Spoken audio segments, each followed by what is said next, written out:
రేపటి నుంచి రెండో విడత పార్లమెంట్ బడ్జెట్ సమావేశాలు జరగనున్నాయి. ఓటర్ల జాబితాలో అవకతవకలు, మణిపూర్లో హింస, వక్ఫ్ సవరణ బిల్లు, అమెరికా ప్రతీకార సుంకాలు, డీలిమిటేషన్ అంశాలపై ప్రభుత్వాన్ని ఇరుకున పెట్టాలని విపక్షాలు భావిస్తున్నాయి. వక్ఫ్ సవరణ బిల్లుకు పార్లమెంట్ ఆమోదం పొందేలా చేయడం కేంద్ర ప్రభుత్వం ముందు ప్రాధాన్యాంశంగా ఉంది. పార్లమెంటు బడ్జెట్ సమావేశాల రెండో విడత సోమవారం నుంచి మొదలు కానున్నాయి. తొలి విడత సమావేశాలు జనవరి 31 నుంచి ఫిబ్రవరి 13 వరకు జరగ్గా, రెండో విడత సమావేశాలు మార్చి 10 నుంచి ఏప్రిల్ 4వ తేదీ వరకు జరగనున్నాయి. ఓటర్ల జాబితాలో అవకతవకలు జరిగాయని విపక్షాలు చేస్తున్న ఆరోపణలు, మణిపూర్లో తాజాగా చోటు చేసుకున్న హింస, అమెరికాలో ట్రంప్ సర్కారు ప్రతీకార సుంకాలను భారత ప్రభుత్వం ఎదుర్కొనే తీరు, ఇలా పలు కీలక అంశాలపై చర్చ జరిగే అవకాశాలు ఉన్నాయి. బడ్జెట్ ప్రక్రియను పూర్తి చేయడం, మణిపూర్ బడ్జెట్కు ఆమోదం పొందడం, వక్ఫ్ సవరణ బిల్లును ఆమోదించుకోవడం ప్రస్తుతం మోదీ సర్కారు ముందున్న ప్రాధాన్యతలు.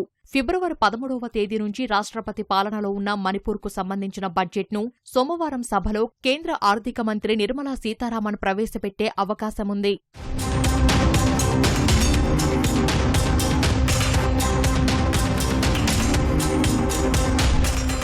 నకిలీ ఎన్నికల ఫోటో గుర్తింపు కార్డు నంబర్ల విషయంలో ప్రభుత్వాన్ని ఇరుకున పెట్టాలని విపక్షాలు భావిస్తున్నాయి. ఈ అంశాన్ని ముఖ్యంగా తృణమూల్ కాంగ్రెస్ లేవనెత్తుతోంది. 3 నెలల్లో ఈ సమస్య పరిష్కారానికి చర్యలు తీసుకుంటామని ఇప్పటికే ఎన్నికల సంఘం ప్రకటించింది. పశ్చిమ బెంగాల్లో ఇతర రాష్ట్రాల ఓటర్లు తమ ఓటు హక్కును వినియోగించుకునేందుకు ఓటర్ల జాబితాలను తారుమారు చేశారని తృణమూల్ కాంగ్రెస్ చేస్తున్న ఆరోపణలను ఇప్పటికే ఎన్నికల సంఘం తోసిపుచ్చింది.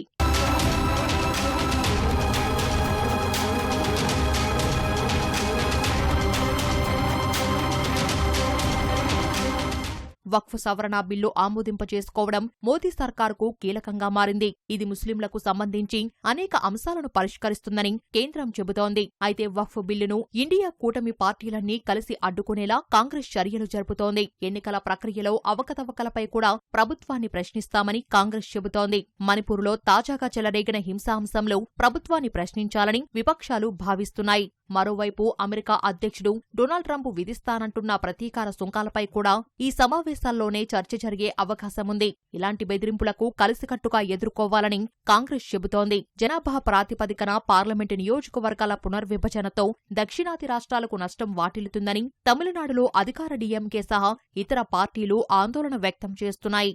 ఈ అంశాన్ని పార్లమెంటులో కూడా డీఎంకే లేవనెత్తే అవకాశముంది.